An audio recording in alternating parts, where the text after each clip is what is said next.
ছেলের বাড়ির লোকেরা বিয়ের জন্য যখন মেয়ের বাড়িতে সম্বন্ধ দেখতে যায় তখন মেয়েকে দেখে পছন্দ হলো না, অথচ মেয়ে একটা চাকরি করে, মেয়ের পরিবার ভালো, পরিবেশ ভালো, সবকিছু ভালো, কিন্তু ছেলের বাড়ির লোকেদের বা ছেলেরও মেয়েকে পছন্দ হলো না, কারণ মেয়ে দেখতে খারাপ।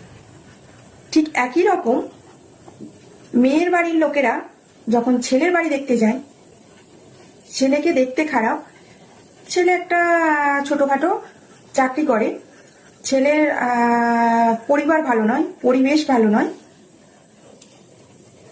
কিন্তু এখানে মেয়ের বাড়ির লোকেরা মেয়ের বাড়ির কিছু আশেপাশের লোকেদের বলতে শুনবেন যে সোনার আংটি আবার বাঁকা। তো আমার খুব জানতে ইচ্ছে করে যে ছেলেরা সোনার আংটি হয়ে উঠলো কেন, খুব জানতে ইচ্ছে করে যে ছেলেরা সোনার আংটি হয়ে উঠলো, মেয়েরা হতে পারলো না কেন। আপনারা যদি জানেন প্লিজ জানাবেন।